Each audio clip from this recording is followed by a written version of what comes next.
Welcome to this episode of The Good, The Bad, and the Old. We're your hosts, Mark and Sam. This week we're going to be talking about Godzilla. We're covering the original 1954 version, the American effort, which is 1998, and the most recent one, 2014. Hi, Sam. Hi. Okay, I'm pretty keen to get on with Godzilla, but let's run through our usual what we've been up to since last time. What have you been up to since last time? I've only seen one film this week, which was "Oh Brother, Where Art Thou?" Do you enjoy that? It was weird. I enjoyed it because I only enjoyed it at the very end, where everything suddenly made sense. Okay. Because throughout the film, it was kind of episodic almost. I've not seen it, but I'm kind of vaguely aware of it. So tell.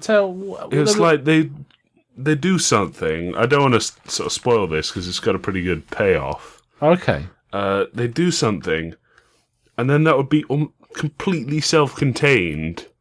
So you could watch it in like short bursts. Yeah, you could watch it in short bursts, and it doesn't seem to come together until the very end. Okay. Like, is that one where they sing? Yeah, there is a lot of singing in it. It's not them singing; they're kind of almost miming to old songs. Is that no? right? It was re-recorded. In fact, I read through trivia. George Clooney was kind of embarrassed that he wasn't the singer because his like family's like a singing. I have seen some scenes, and I do remember it being quite beautiful looking. Yeah, there was a particularly good scene with a baptism, which made me really want to play BioShock Infinite because it was like why lots of people walking around in white. That is the opening to BioShock Infinite. Oh, okay, fair enough. It's a Coen Brothers film. I like the Coen Brothers. I mean, they're a little goofy and oddball. I'm trying to think if we've ever seen another Coen. Have you seen Raising Arizona? Nope. Oh, Big Lebowski. Yes. Oh yeah, we saw that. That's one of their more famous ones. That's kind of off the wall too. But would you recommend this one? Yeah, I'd recommend it. Who's it? I mean, who's in it? I know George Clooney. John Goodman? John Goodman is in it, but it's like a very short...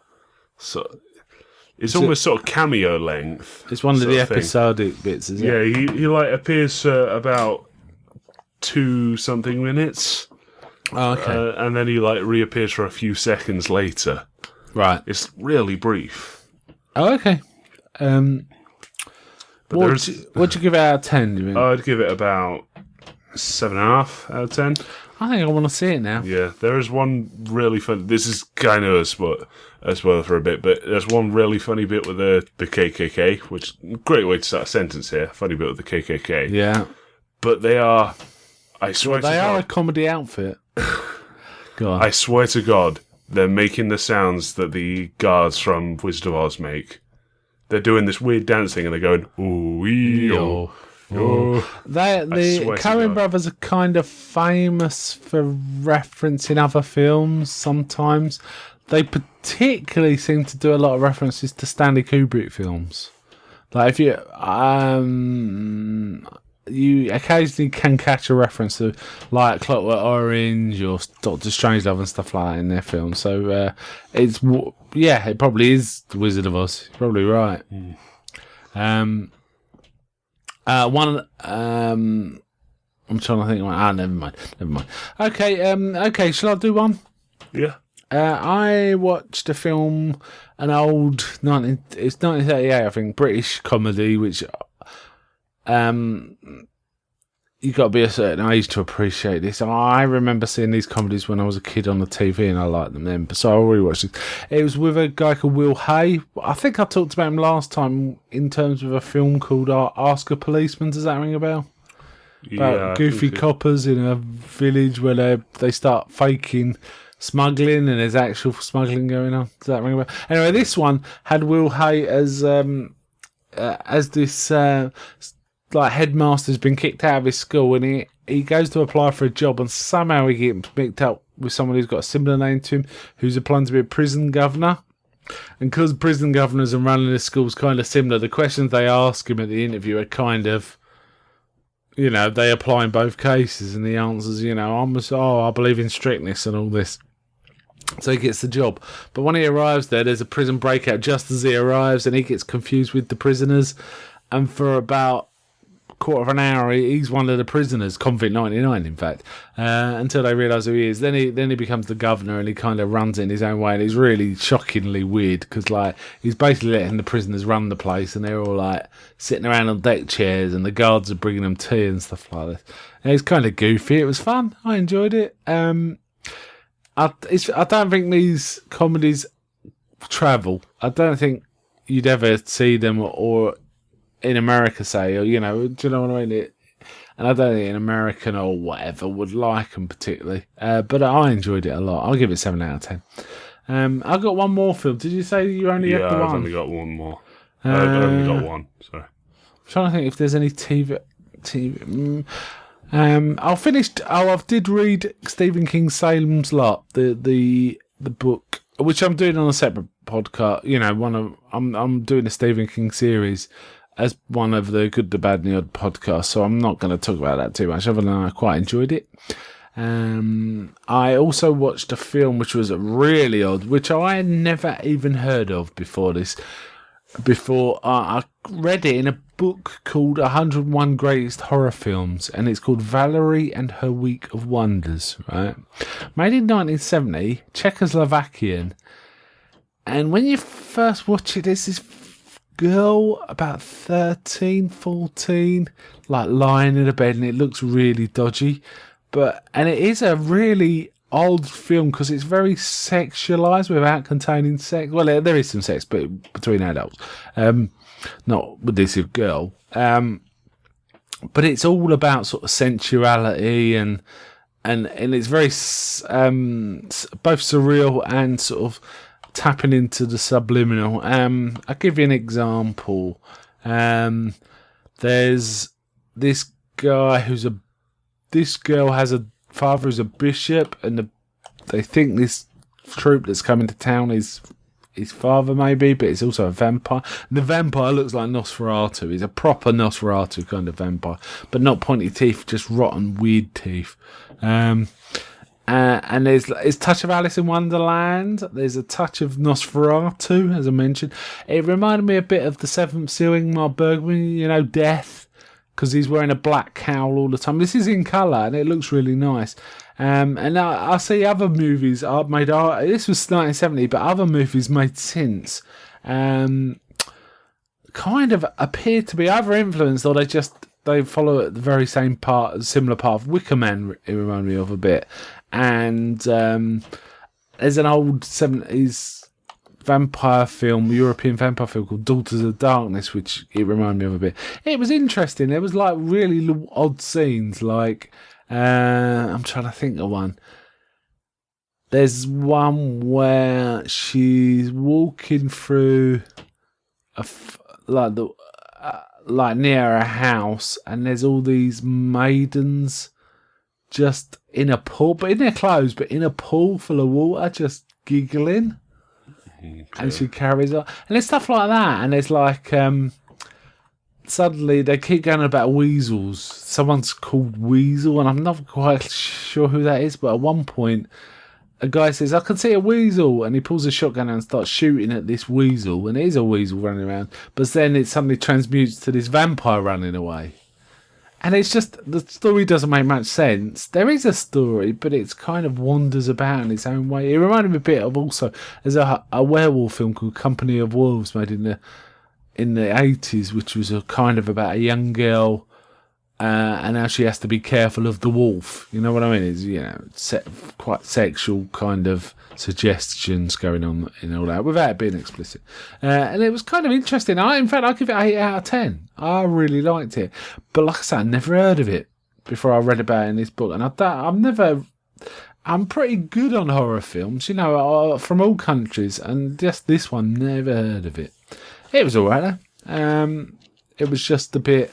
It was a little uncomfortable watching this thing with a young girl. Sort of, there was suggested sexual elements to it, which is like a bit, ooh, you know. But it was it stayed about the right side of that without getting too uncomfortable. When there was more explicit sexuality involved, it was between adults. Her grandmother sort of looked after her, and you could see she was a young woman made up to look old, and it was quite deliberate. You know, it was all very stylised kind of makeup, and then she becomes young herself by listening to the vampire. And becoming vampiric herself. There's all sorts of weird elements like this. Really weird. And at one point, there's a whole plot about the girl has some earrings and they get stolen, and she finds one, and then the earrings mean something. I'm not quite sure what, but they mean something. It was kind of cool. Okay, that's me for films. We're all done on that then? Yeah. That was a quick one. Okay, let's get on with it. Are you tired of film podcasts where the hosts exist in a constant blissful state of agreement? I mean, the main characters are two of the dullest main characters I have ever encountered in any film. Well, you're in luck. Let me introduce you to Chin Stroker and Punter. One is an ex-film student with a penchant for David Lynch and art cinema. The other is a man on the street. Listen in perplexed and horrified terror as we tear apart one film a week. It just really It's not visually striking. No. Just getting confirmation. It's just that's the third time though. I mean, is this on? You can find us at chinstrokerversuspunter.podomatic.com. So come and share the victory. Hammocus, hammocus, hammocus, hammocus, hammocus, hammocus, hammocus, hammocus, hammocus. Everyone listen to Hammocus. Hammer and Amicus and every tenuous link in between. The Hammocus Podcast. Everywhere where crappy podcasts are found. Okay, we're covering all three Godzillas. Let's start with 1954. Seems the obvious place to start. Yeah. Okay. Is this your first? This is my first time I've seen this version of it. I've seen King of the Monsters. Yeah, so have I. I've not seen this version before, though. Was this your first time you saw it? It's the first time I've seen Godzilla. Okay. I have seen King of the Monsters before. Okay. So, what do you think of this? It was great. Yeah, it was really good. It's infinitely superior to King of the Monsters. Yeah. I didn't realise how much I thought it was just a kind of rubber suit stomping around. So I never thought King of the Monsters was that much different apart from the ridiculous American inserted stuff. But in fact, they cut a lot of the film out, didn't they, for that version? Gutted it quite a lot. Anyway, yeah, sorry, you go on. What do you like about it? I liked how they kept sort of, despite it being like I think they say 150-foot monster. Yeah. You almost never know what it looks like. Yeah, you get like a brief shot of its head, or like you can see its silhouette, but that's really it for most of the film. It gets lit up when there's like fire from nearby buildings. Do you think? I mean, I remember seeing quite distinctly all sorts. You know, when it was stomping around. That was when he was being lit up by the chaos he was causing. Okay. I'd say. I think we got some good views of him, really, and I mean, his feet looked a bit rubbery, you know. Yeah. But I kind of enjoyed it. Yeah. In fact, my only real complaint about the film is that they have this like close-up puppet that they use for Godzilla's head that doesn't look so good. It's got like one wiry arm for some reason. Yeah. And it just looks really odd. I didn't notice that. It never bothered me. I thought the rubber monster thing was quite good, actually. Apparently, that's a £90 suit, which is a fairly heavy suit to wear, but it does look like a great big old suit, doesn't it? Yeah. The other thing is, this was quite a good, decent print we saw. Mostly, some bits were a bit faded, whereas the King of the Monsters we've got on DVD is quite appallingly bad. Yeah. So that helps a bit too. There's also a bit of stop motion with the towel, isn't there? That was quite kind of cool. It was like proper stop motion tail, so it was like whipping everywhere as it moved. Yeah, Harryhausen-ish, wasn't it? I kind of like this. Let's talk about what got lost in King of the Monsters and what was in this version and why it added to the film or not. What did you notice that was added?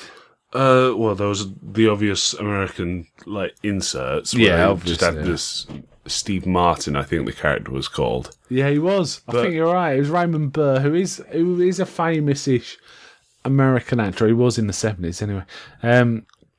Yeah, sorry, go on. But yeah, there were bits towards the end. He'd just narrate constantly. There was no it didn't let the acting do any talking. It was just and now Serizawa is doing this, and now he's doing this, and now he's doing this. Yeah. It was kind of boring. Yeah.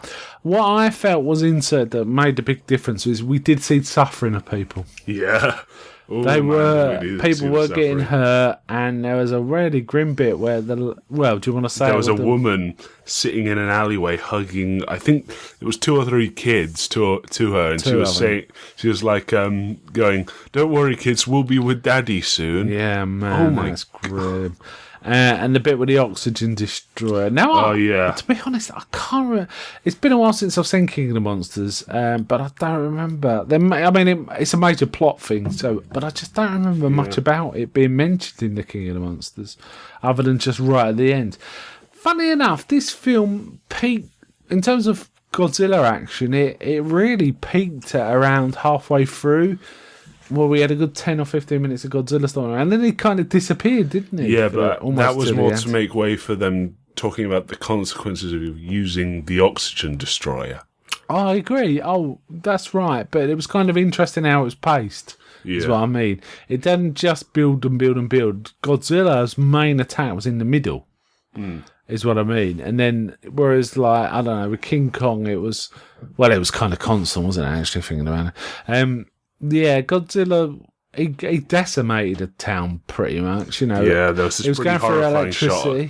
Pretty horrifying shot of after he'd left, and it just did this huge pan, and it was rubble. They'd not left a miniature that had been destroyed. They'd gone out and found rubble.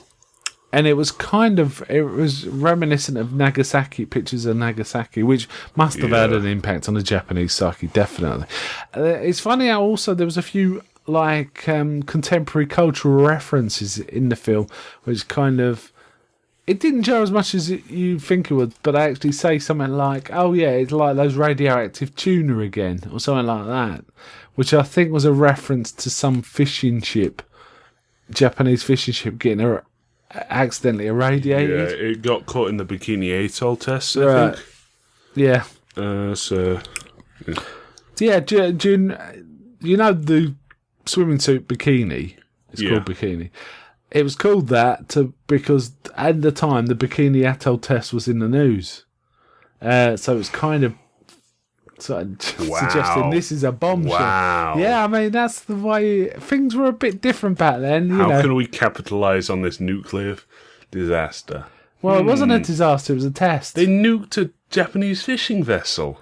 Yeah, no. They didn't nuke a Japanese. They nuked an atoll for testing, but the fallout somehow, I think probably wind direction or something, blew onto a fishing. Or it shouldn't have been in there. Maybe I don't know all the details. I don't know any of the details in fact. But they didn't nuke. Still, they were capitalising on the irradiation of several innocent people. No, they weren't. No, they were naming it after a test on the Bikini Atoll. It was nothing to do with irradiating people. Knew that people got irradiated. I don't think it was in the news. I think it was only in Japan people knew that. I don't think it was like worldwide news or anything. No, it was named after the test. Yeah, that was it. I mean, they also played up the horror of the oxygen destroyer quite a bit, didn't they? It was funny. I noticed when we watched this, the main scientist guy. Well, what was he again? It was basically he was Dr. Cam. Serizawa. He was Cam. But no, is that the one with one eye? Yeah. Dr. No, I was talking about the older fella. Oh, Kanbei. He was Kanbei. Kamame. Yeah, he was. No, Yamame was his name. He was Kanbei in the Seven Samurai, wasn't he? The older fella. It was kind of interesting. I'd never noticed that before, and I've seen Seven Samurai loads of times, and I never noticed it before. And it was him. You checked. It wasn't. Didn't you? It was the same actor. Yeah, it was the same actor. There was a little too much agonising science stuff going on for my liking. It went on a bit too long. I thought. But otherwise, it was a pretty fun film. Yeah. Do you think it was well balanced? Do you think? Yeah, I think it was pretty well balanced. They had the human element was displayed well. They had like a whole hospital scene where it was just like people Oh yeah, I've forgotten that. in casts, not sort of comically oversized cast. It was like this. These are people that look like they have actually broken their leg or broken their arm. Yeah, it was kind of really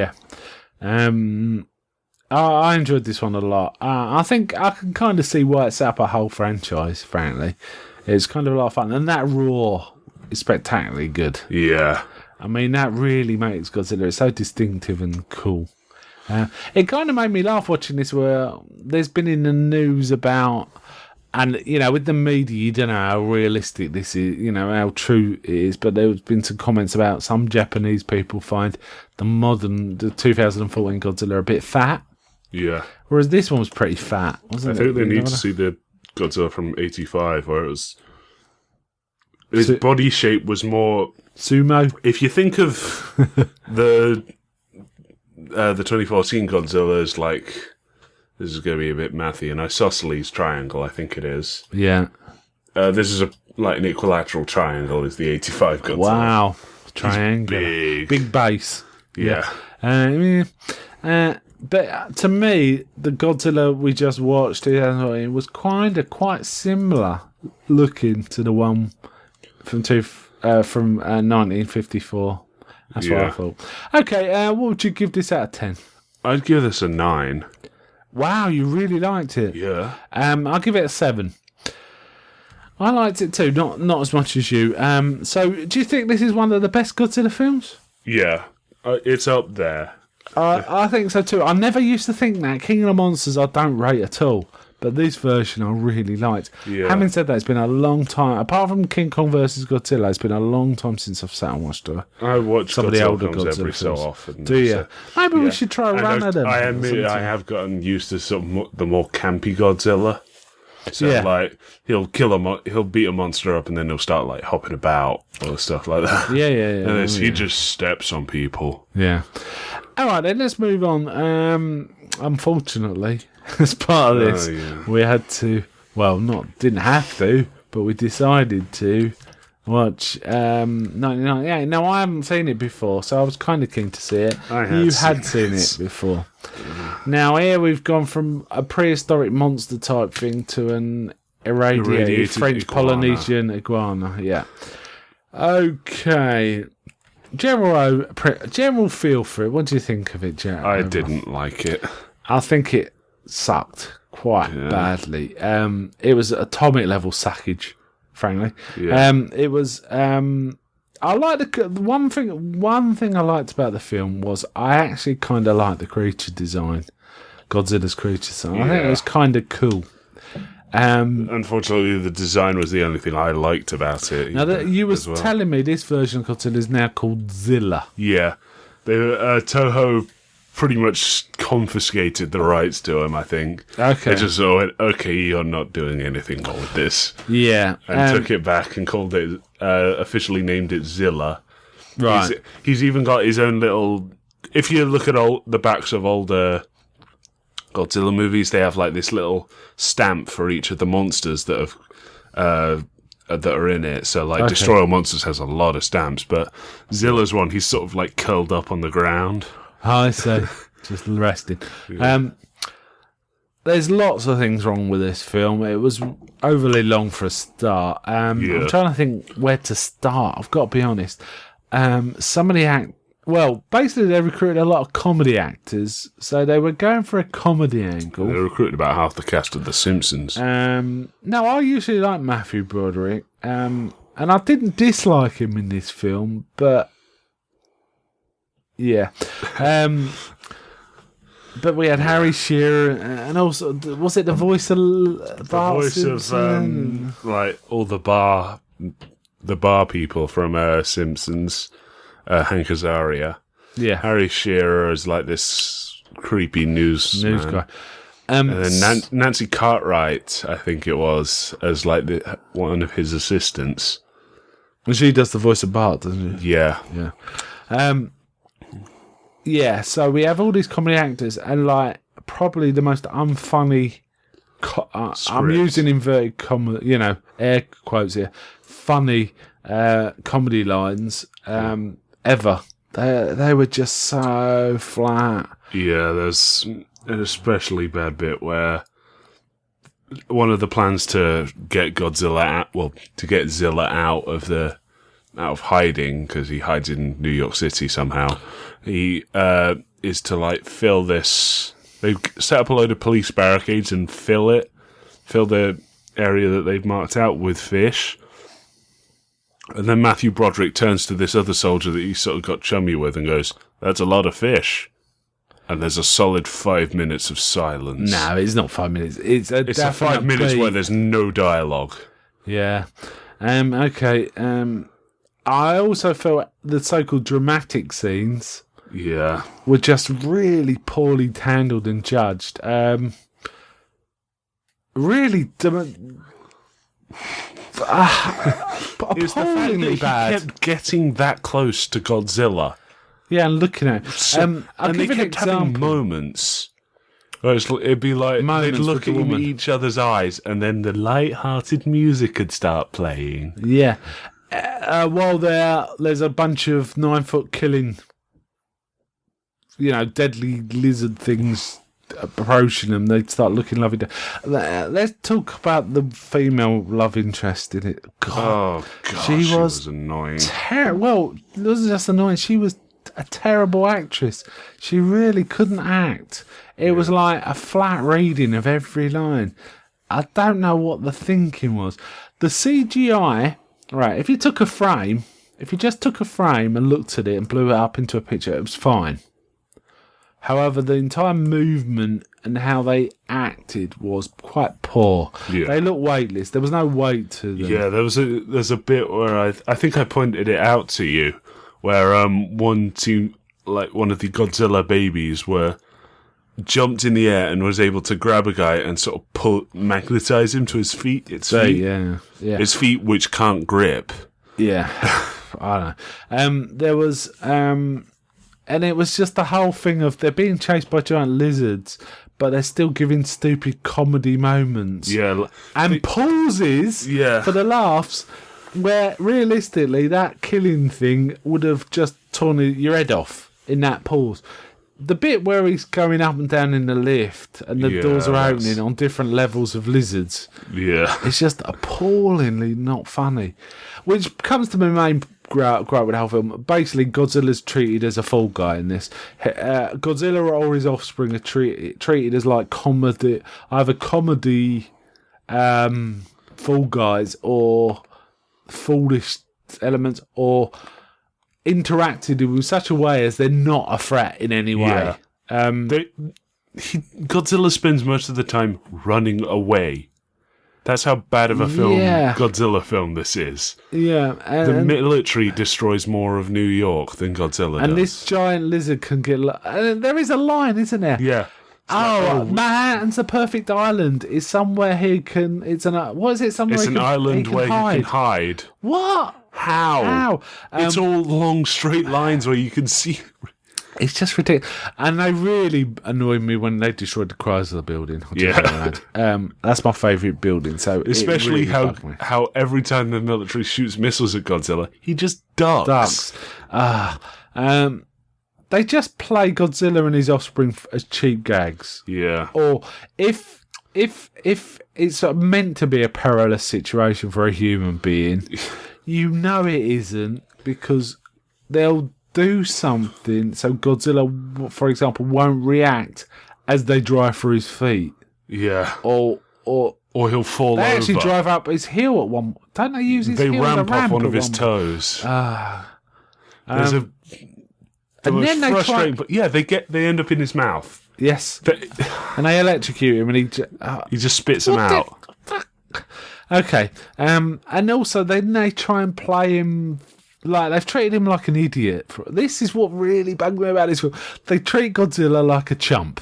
And it really annoys me. Godzilla is not about that at all. All right, he can have comedy hopping about and all that, but he's there to kick ass. Yeah, he's a powerful being. Yeah. Even, I Even just King said, Kong versus Godzilla, he does that. even just the hopping bit that I mentioned. This is just after beating King Ghidorah, the biggest monster that he fights in that series of films. In this is good. The bit with the bridge, I kind of thought was all right. No. All right, okay. He hops over one bit suspension bit, and then just for some reason decides to go through the other. Yeah. Oh, yeah, you're right. At one point he jumps on the bridge, doesn't he? And obviously a bridge like that would not be able to hold the weight of a monster of that size. No, what I'm saying is, there's this, like, big support bits for suspension bridges. He hops over one, and then decides to run through the arch of the other, and that gets him stuck. Yeah. It's just they just treat him horribly. And at another point, they try and milk it for sympathy. And there's no setup or basis for that sympathy. And anyway, this is not King Kong. This is Godzilla. No. It's not like romanticized. It's a lizard. Anything. It's a big lizard. Yeah. You can't empathise with it. You shouldn't empathise with it. This was a sucky film. It's a shame, really. I think even the filmmakers acknowledge it sucks.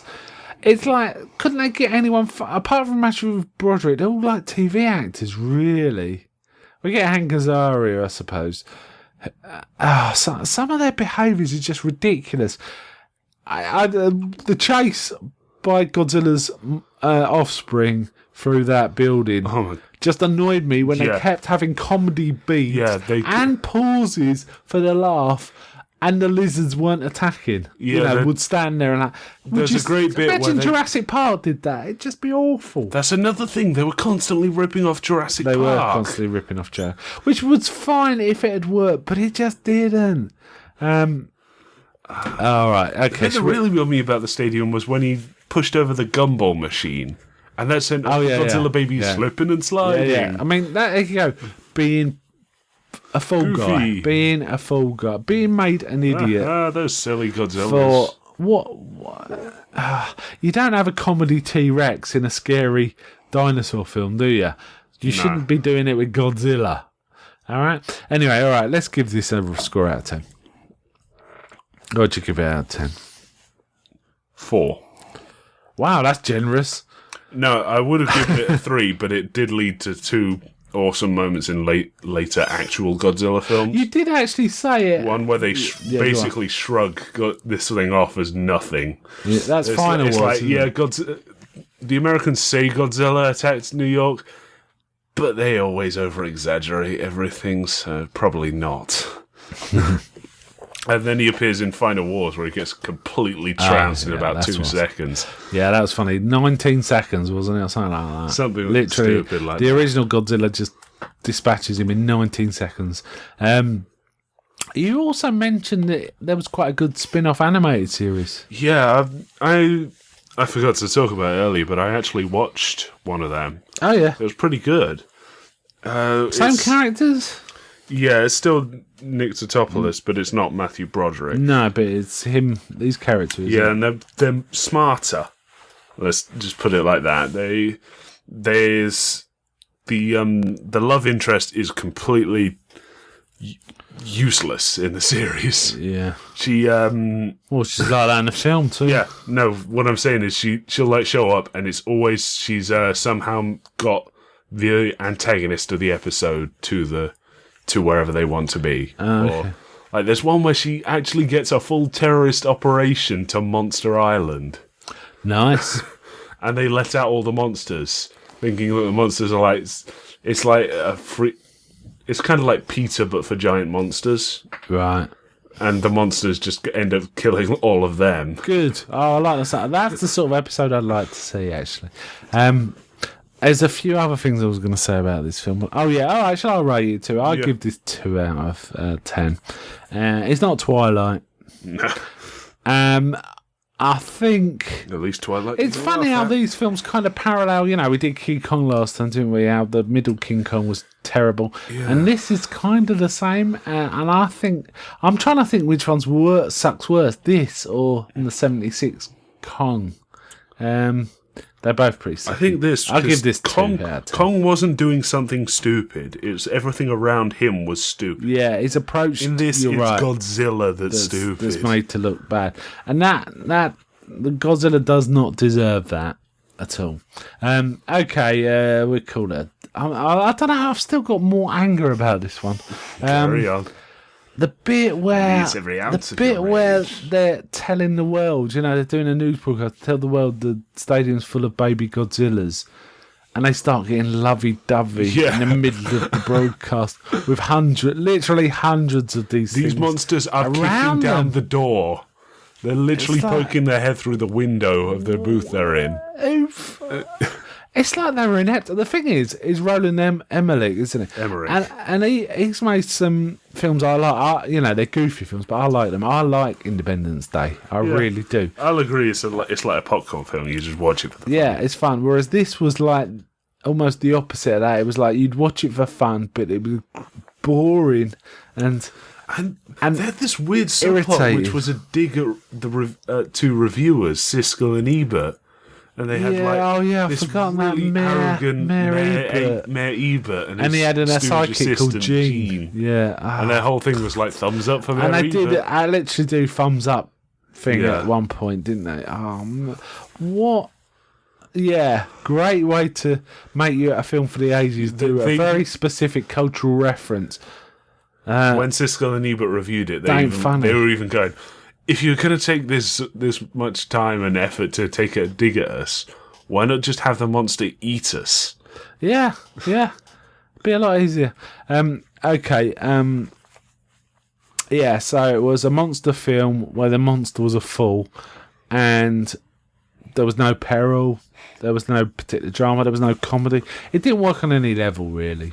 All right, so what was it? 4 out of 10 from you, 2 out of 10 from me, frankly. I think on IMDb it's something like 4.8, which is better than I would think it deserves. All right, then. Let's So I'm talk just about looking it the up. one we got. Are you having a quick look? Yeah, I'm just I'd be interested to know what the 2014 one rates. 5.3. Wow, that is high. What does 2014 rate? Just a sec. I bet that's 8.8 or something. I bet you. 7.7. Oh, right. Oh, well. It'll go up. Yeah. Okay. That brings us to 2014 Godzilla. Now, we're going to have spoil. Let's say roughly what we thought of it, and then we'll just go into spoilers from that point. So if anyone hasn't seen it here, we can give them a rough idea of our general thoughts, good, bad, odd, whatever, and then we'll go into the proper one, yeah? So, good or bad? Good. Very good? Yeah, great. I agree. It's very good. There's a bit of waiting involved, but the payoff is worth it. I have to tell you, great ending.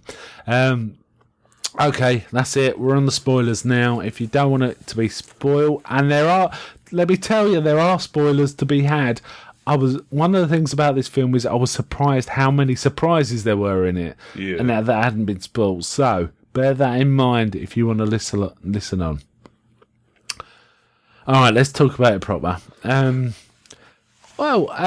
It starts off kind of interesting. It's almost like we're seeing the credits kind of redacted text, aren't they? You see, someone's a name was involved with, and then bits of the document crossed out, leaving just the credits. I've read. It's kind of cool. I've read somewhere that they're all sort of like jokes if you read them quick enough. Okay. Like some will be like rubber suit thing. Okay. But it'll I be did like start the reading it. director. I did actually start reading when I started because I was trying to make sense of it, but then I realised the vibe and I sort of got, okay, I got it. But it'd be kind of fun to watch that in slow-mo and try and figure out the jokes. And there's lots of footage that suggests conspiracy, bombs, Yeah, there's lots of ships on water, and all lots of giant black and white. spikes going through the water. Yeah. There's a fair bit of that. So that sort of says 1954, doesn't it? And then 1999 comes up, and do you want to It's Ken Wanatabe? Ken Wanatabe, who, playing Dr. Serizawa, who in the original was the creator of the Oxygen Destroyer. Okay, I didn't realise that. Nice touch. In this, he's kind of a fusion of his and Kanbei's character. Yeah. Yamame. He's a bit of both. And his sidekick's played by Sally Hawkins, who's quite a good actress. Doesn't do much. In fact, none of the actors, apart from Bryan Cranston, none of the actors get to do that much in this, do they? In terms of emotion and stuff. But sorry, go on. He's gotten called into a mining site where the floor has collapsed and they found this big skeleton underneath. And some sort of eggs within and it. 2 eggs, one that's hatched and dug its way out and gone to the ocean. Yeah. And the other that's like dormant, I think they use as the term. And that dormant one is the one that they put in under Yucca Mountain, isn't it? Yeah. As far as I can work out. Yeah. Later on. Okay. But the egg that's hatched makes its way to a nearby. Well, I say nearby, this mining site's in the Philippines, and the nuclear reactor which it goes to is in Japan. Yeah. It's the nearest nuclear site, isn't it? Really? Yeah. But it causes a nuclear meltdown at the site, and Bryan Cranston's character is sort of like... head engineer there, isn't he? He's head of engineering, I think he says at one point. But he's a higher up in this site, and his wife's his wife is working in the core of the nuclear reactor, and so when this thing melts down, it almost immediately takes her out. Right. There's a bit of where they're running, but this radioactive cloud overtakes them like almost quite quickly. And, he's forced to seal the door on his wife. Yeah, that is kind of quite touching. I think they played that well. Cranston really sold that. And Juliette Binoche was good. It's kind of a shame they weren't in it. Well, Juliette Binoche wasn't in it hardly. Well, she wasn't in it at all after that, was she? And it's kind of a shame. But obviously that as the film then develops, we go on to 15 years later and Cranston... Yeah. Well, Cranston's a conspiracy theorist. I was trying to work out the timeline because we see their son, who, what do you think, is about 11 or 12? I'd say, yeah, about that. And it says 15 years later, which would put him at 26 or so, and he's already got a son of 5.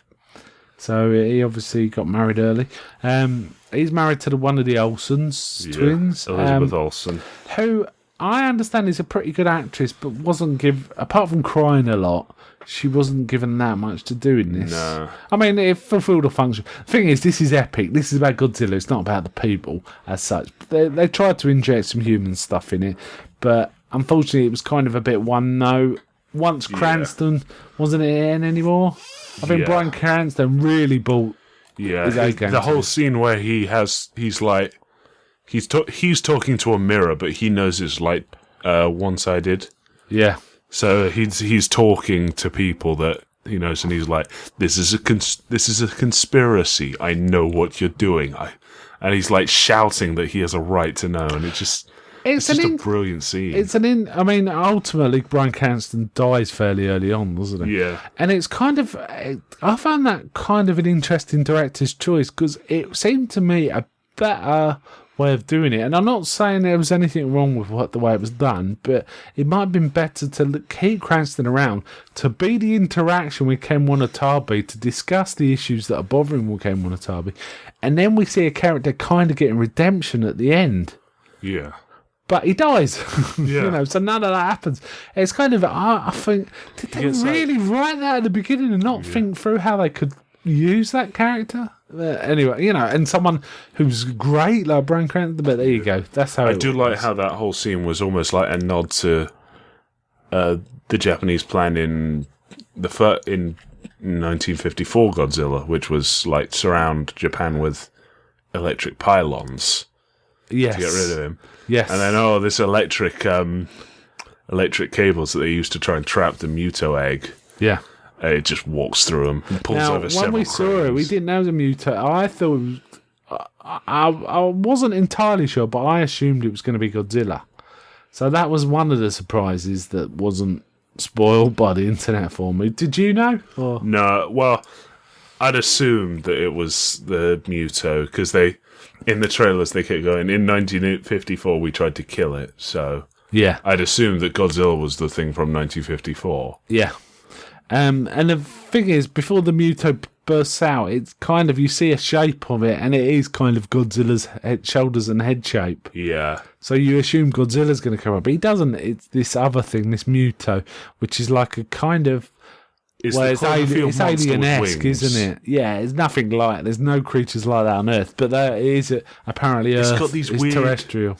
These weird, like, hook hands that Hooks. he uses for feet. And it's got like about 6 legs. It's not sure It's if got it's... 8 although limbs. It's kind of lizardy insectoid, isn't it? Yeah, it's got 8 limbs, which are 2 legs, 2 big arms with, like, hooks on the end, Yeah. 2 wings, and 2, like, really small arms that he uses for fine manipulation. Yeah. Do you remember when we first saw it? It was someone posted that they'd seen the monster from the opponent from Godzilla film because they started selling the toys on the Toys R Us website. It looks nothing like it. Yeah, but it gave us an idea.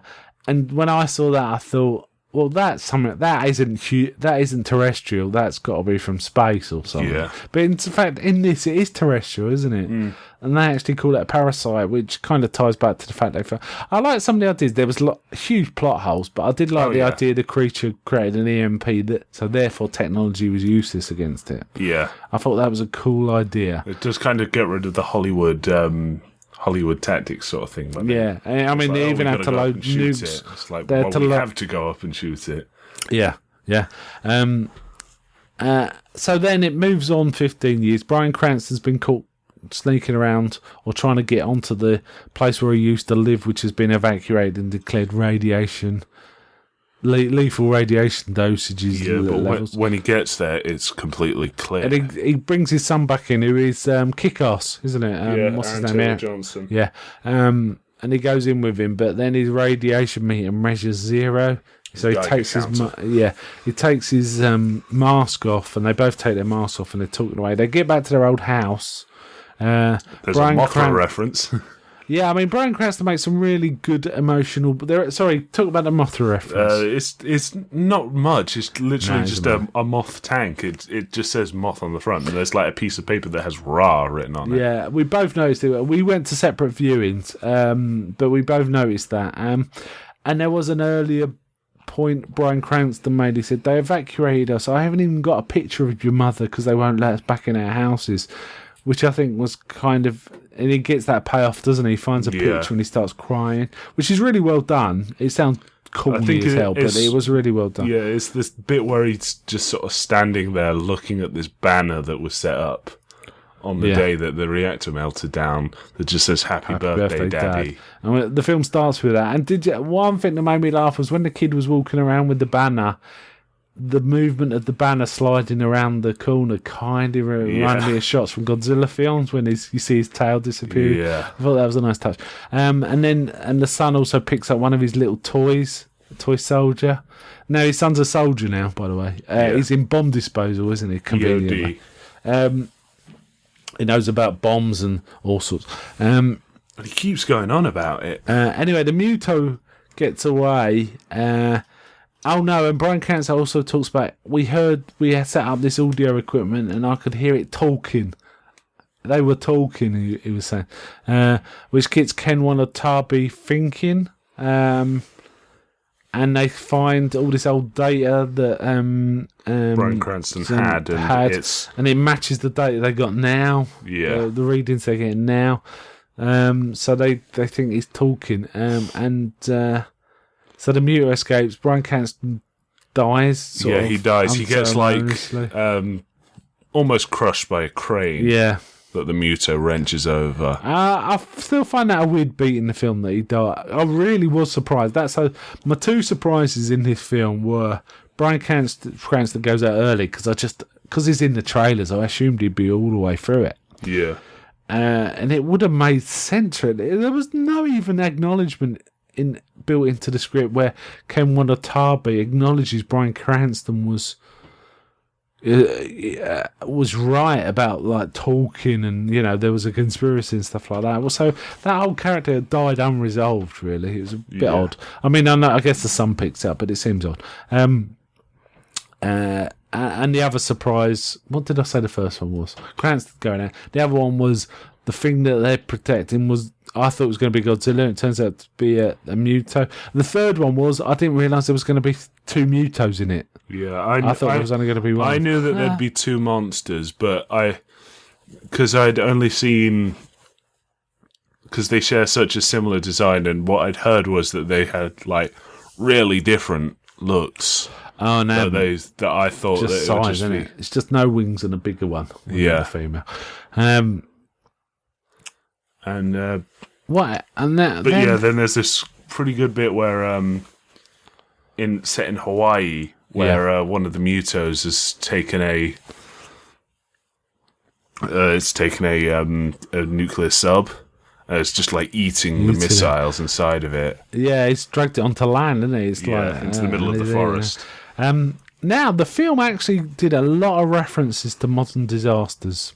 Yeah. There was tsunamis, there was planes crashing. There was nuclear reactors going crazy. It was, as well as being a Godzilla film, it was a proper up-to-date disaster movie. Yeah. Too, which was kind of interesting. There's this pretty horrible bit where there's just...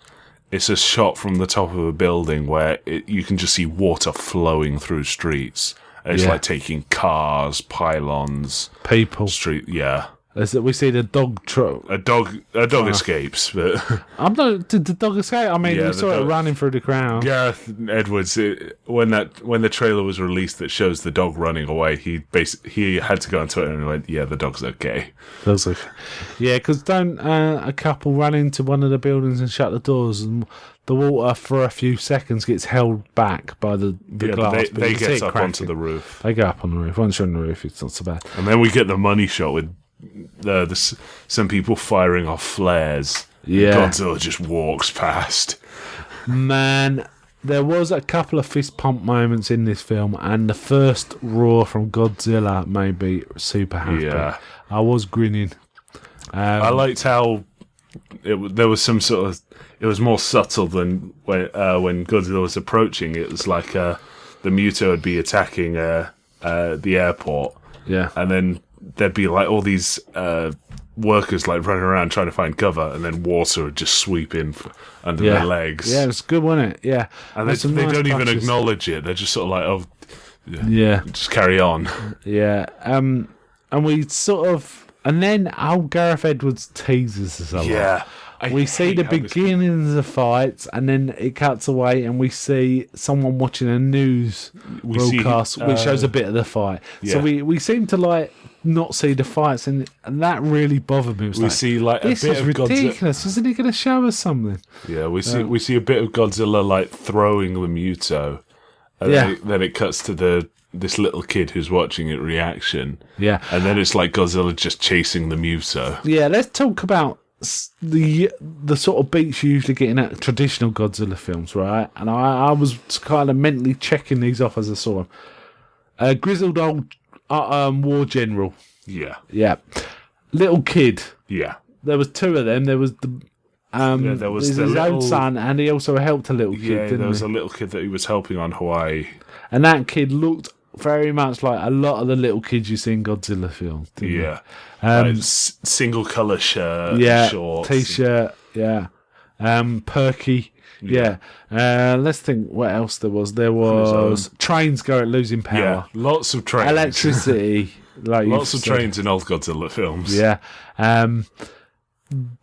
basically distraction. Yeah, there was a lot of Godzilla beats in this. I think I've mentioned most of them. There was a lot of Godzilla beatings in this as well. Yeah. So it's kind of real tease in that we don't actually see a proper fight. We just see the beginnings of one or bits of them on the news while stuff's going on. The thing is, everyone knows Godzilla. Yeah, I'm certain. Even if you haven't seen any of the films, you know what Godzilla fights. It's like Dracula and King Kong. Everyone knows him. Everyone knows, like, King Kong's got his his jaw breaking thing. Dracula hisses and goes to the neck, and Godzilla just beats the tar out of stuff. like ruthlessly. I have to mention it's kind of funny. Some of the Facebook stuff I've been reading, some of the people have been like, how comes we've all been like Godzilla fans all our lives and loads of people aren't interested, but now they all want to go and see a Godzilla film?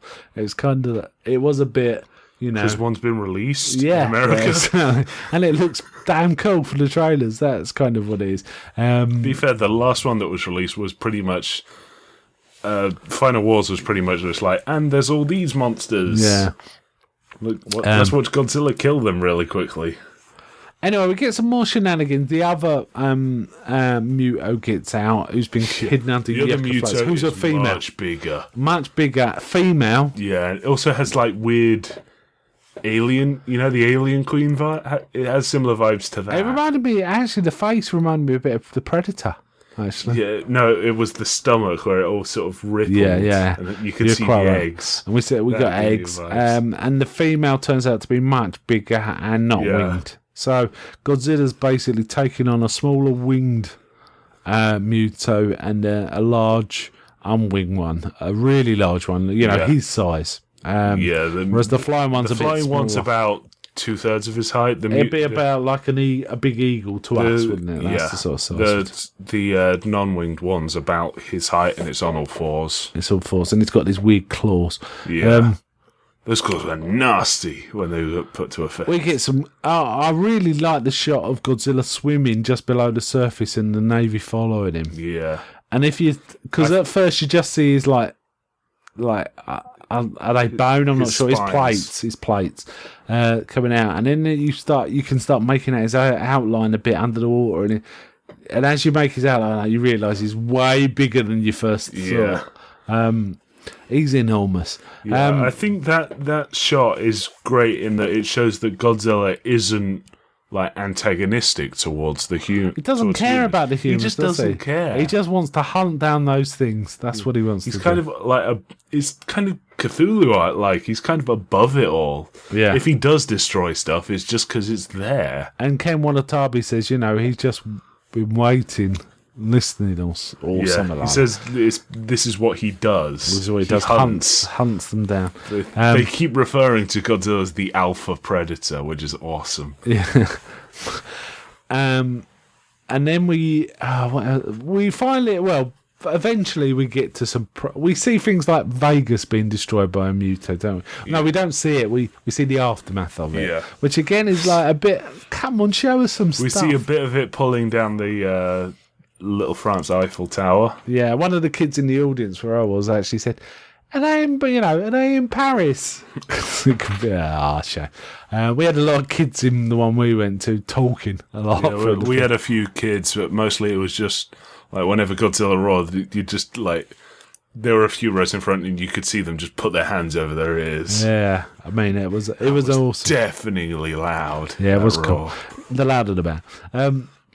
But eventually, I mean, there's all sorts of shenanigans with like moving a bomb. The plan is they're gonna use the bomb to attract them, and then fire a full one so the actual blast will kill them. Yeah, they know that the radiation of it will just make them stronger. It's done that for all three of the monsters. But the blast will kill them. In fact, we see the Mutos munching on bombs. Yeah. In fact, that's what they aim to do with this bomb. Yeah, so they take They this get bomb hold somewhere, of it and but run off. a Muto gets it, doesn't it? Yeah, and then lays eggs round it and all it's sorts. got quite a cool scene where the male Muto hands it off to the female, and they've got like a moment where they sort of nuzzle. Yeah, and she nestles the bomb to her stomach where all the eggs are. Yeah, and then the fella who was Bryan Cranston's son says, wants to go in with the team to find the bomb because he's an expert on them. He's an EOD specialist. He's which the only he keeps one talking left, about or something. And they have to parachute in, which is the one in the trailer when we get the parachute. Which a lot of people have talked about, saying, what's the point of sending conventional soldiers against something like Godzilla? The plot makes sense, they're explains not after that. Godzilla. Godzilla's just there. Yeah. In fact, it's probably they manage to get Godzilla's the warhead, don't they? And then old matey hangs around Is it petrol? He lets petrol pipes out or something, and then he breaks open a petrol tanker, runs away. Runs 'cause away he knows and there's flames. lets it catch fire and burn all the muto So he eggs. gets all the muto eggs, as far as we know, and the females a bit. I think we cross. need to talk more about Godzilla brawling because we haven't talked about Yeah. I was just kind of getting to that, but essentially that leads to a great big old fight where Godzilla's taking on both of them sometimes, or one or the other. Once they actually start fighting, man, it's worth the wait. Yeah. It is worth the wait. The film's decent up to that point, but it's kind of frustrating. And I got a feeling on rewatch, it will be even more frustrating because you're just sitting there waiting for Godzilla to happen. And I do think a lot of people will buy this. You'll be fast forwarding to the last half hour. But the last half hour was epic. Absolutely epic. Yeah. That was some terrific CGI. Yeah. Proper weight. Yeah. Everything. It's legendary, so they do have some good CGI artists. Did you find that the Godzilla actually did look like someone in a rubber suit now and again? Occasionally, it fought like a guy in a rubber suit would fight. So it was. It was. Sorry, it wouldn't claw or like go for bites. Yeah. It would like grapple. Yeah. There's a bit where it grabbed one of the mutos by the neck and just sort of shoulder barged it. Yeah, it's cool. I just love. All right, the second bit. I mean, I liked it whenever he roared, but when second roar, when you suddenly see his towel start lighting up, and then it move upwards along his back, that was damn awesome. I liked how, if you look closely, Godzilla almost had a smile as if it's like, oh yeah, this is happening. And then he just destroyed. Oh, you did it now. And he does take out the small one like a punk. Not with the breath. He saves the breath. It's quite telling how powerful Godzilla is in the minute the mutos are alone with him, he just destroys them. I really think it was a great idea to have him 2 against 1 because it makes you sympathise with Godzilla. Which means you really want him to win, even though he's a giant monster destroying things. One of the things that I noticed, actually, was with all the distraction, there was a lot of attention played to the human aspect of it, of people screaming and running and stuff like that. Much like the 1954 film. The cut we saw, there was a lot of that. Yeah. It made me realise how poorly they handled it in something like Man of Steel. Yeah. With the destruction in that, whereas in this you actually kind of felt it. I mean, we did keep going back to the wife who was crying and she lost the son, and there was all that sort of stuff going on too. But the more general destruction with people we don't know, sort of, suffering, was kind of interesting. But anyway, let's get back to the epic fight. He does take out that little one like a punk. Go on, you were going to say he shows how strong he is. It's probably telling. I mean, in the original Godzilla series, it was always Godzilla would completely trump a foe unless they got some sudden advantage. Yeah, like in King Kong versus Godzilla, King Kong had to be literally dropped onto Godzilla before he could do anything. Yeah. And in Mothra, it's Mothra versus Godzilla. Who's going to come out of that better? Well, yeah. But, and even in the second film, Godzilla Rages Again, Anguirus is on the back ropes constantly. He's getting picked up and thrown. He's getting tackled through buildings. Yeah. And it shows that they've taken that into account. Every film after the fourth Godzilla film, Godzilla vs. Mothra, he's always multiple monsters against him. Yeah. And it works really well. I think when we watch this film again, we're going to see even more. I think there was a lot of references to old Godzilla, how it's done. Yeah. And it was more subtle than we are picking up on. I think you've watched more Godzilla films than me. Certainly more recently. Yeah. And I think if you were to watch all those old films and then watch this film again, you're going to see a lot more references to how Godzilla is. I think it was really well done, the fights. Really well done. I liked how Godzilla had this sort of air of a grumpy old man who was woken up to fight. He did have an air of something ancient about him. Let's do this. Yeah. It's like he didn't really. He was like a sleeping. He was a proper sleeping giant. He didn't want to be woken up. He just wanted to be left alone. Yeah. But when the shit hits the fan, he will take down anything, Yeah. and then he'll go back to his sleep because Yeah. he doesn't really care.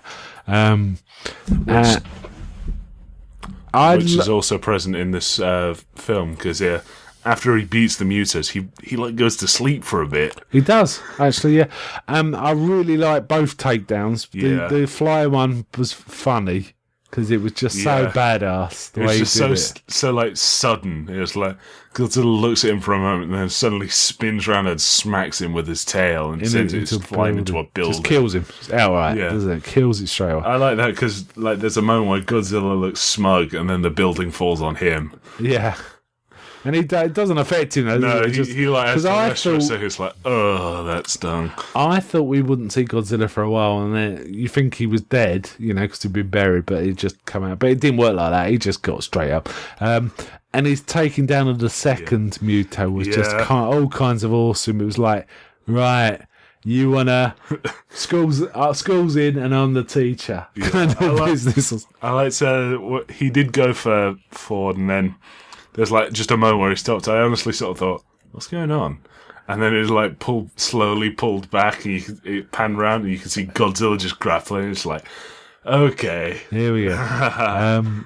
I just really enjoyed this film. No doubt. The second takedown was like brutal. Brutal. I mean, wasn't my it? God, just like tipped its head back and breathed this atomic breath down it. Down it. That was just awesome. Yeah. And then And its ripped head. his head It was so damaging. Its head fell off basically, and he just held it for a bit and then dropped it. Like, that's it. That's done. Yeah. Kind of what a And business. then he walked into the city and then collapsed just to have Yeah. a rest. I just really like the CGI was impressively good. Yeah. Well, how would you rate this compared to Pacific Rim? Oh, damn! You've Did you like Pacific Rim yeah, I better? or- really like Pacific Rim. There was CG. lots more fighting in Pacific Rim. Yeah. Wasn't there?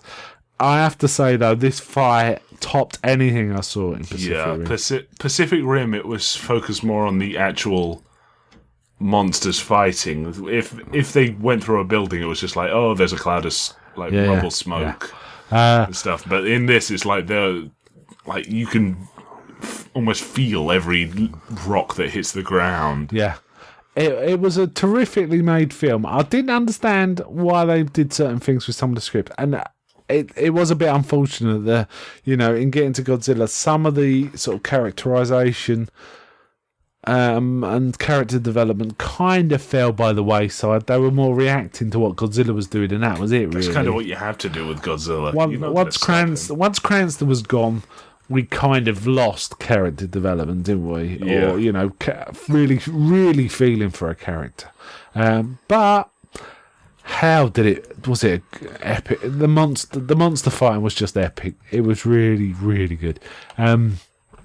Okay, what would you give this out of 10? I'd give this an 8.5. So less than the original Godzilla. Yeah. Wow. I'll give this an 8 out of 10. I really liked it. I really enjoyed it. I don't think it's a great film. I actually think if they learn from this and take the best elements of this and move forward and make a sequel, that sequel could possibly be one of the great sequels of all time. Yeah. Actually. I just hope they choose a good monster. They get the rights to a really impressively. King Ghidorah would be my obvious first. Yeah, because he's a space thing. He's isn't like he? an alien dragon, which is an awesome idea. Full stop. And I can see them summoning gods because Godzilla was essentially summoned by sound, wasn't he? They could replicate. They could replicate. They got it all now. They could replicate that sound to summon Godzilla. That's actually kind of like the there was a Hanna-Barbera Godzilla series where they did which used the something proper similar. roar, didn't it? I remember the roar. Yeah, They did something similar to that whenever there was a giant monster. It's like, oh, call Godzilla, and they had this weird watch that would do it for them. Oh, a watch. Yeah. That must have been some watch. King Ghidorah would be my choice. Got any others you'd like to say? I'd kind of like to see more sort of like giant irradiated dinosaur sort of stuff, like Anguirus or Rodan. Rodan, I can see. Yeah. I think King Ghidorah is the only one where it could be a one-on-one. Otherwise, it needs to be 2 or more against Godzilla. I think that they could do something really good with Gigan, because Gigan was the first monster to actually hurt Godzilla. Possibly. Yeah, Godzilla had no trouble with anything he went against up until Gigan. He had trouble. Oh, was Gigan before King Ghidorah? No, King Ghidorah. He'd have trouble with King Ghidorah, but King Ghidorah would never make him bleed.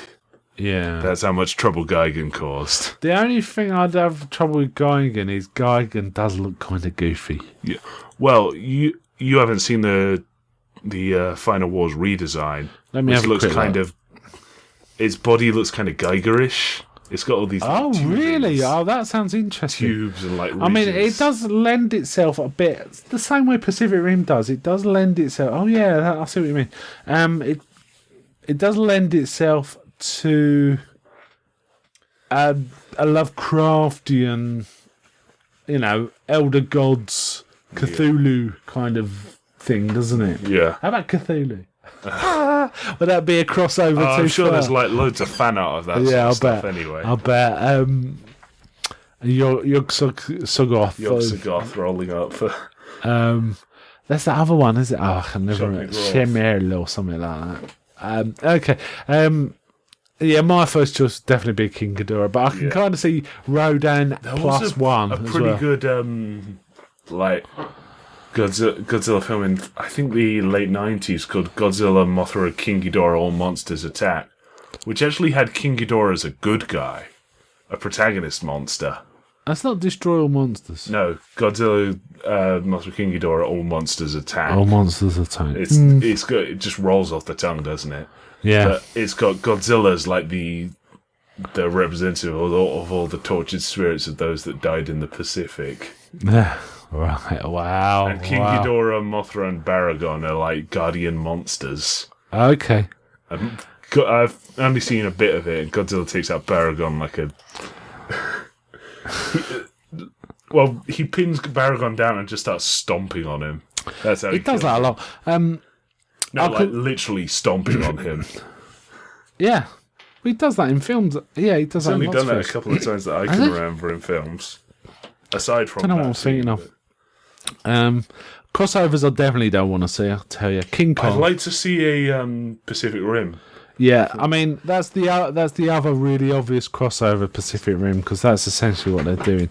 I want to see a Jaeger that looks a bit like Jet Jaguar for a laugh. Yeah. That'd be I kind of think fun. Gareth Edwards got asked that in a Q&A. Someone asked him what sort of category they put Godzilla in, because the kaiju have categories in Pacific Rim. Do they? He said, it would be like a 4 or 5 due to its size. And someone asked Guillermo del Toro, he says, 6. 6, yeah. Which is more powerful than any shown in the film. Yeah. Oh, yeah, because Godzilla's the governor, isn't he? They actually credit him in this film, don't they, as King of the Monsters. Yeah, at the end they call him King of the Monster, protector of our city. He hasn't really done anything to protect it other than killing the things that are destroying it. As soon as they're dead and he wakes up, he leaves. He does leave, yeah, he does that. So he gets props for that. I do like how it's set up. Godzilla is obviously the hero of this, which is it's kind of interesting how it followed the evolution of the character from the first film to about the 10th film. Becoming a good guy, he became a protector of Tokyo in a few films, didn't he? So it's kind of cool that way. I just like this film. I thought it was really good. I think it'll suffer a bit on rewatch in terms of the bits that aren't Godzilla, but I think the Godzilla bits will stand up as all time. I'm trying to remember, Gareth Edwards said something about if he had to do a sequel that he'd do something, but I can't remember what it was. That's no good, is it? Okay, he wanted to do Monster Island. Yeah, Monster Island would be cool. like I say, I Monster think Island is, I have a King. I like your idea of Rodan, but I think it'd have to be Rodan plus one Yeah. other like Anguirus or In fact, something like King that. Ghidorah's introduction, it was Godzilla, Mothra, and Rodan against King Ghidorah. Okay, right. Well, that's how powerful King Ghidorah is.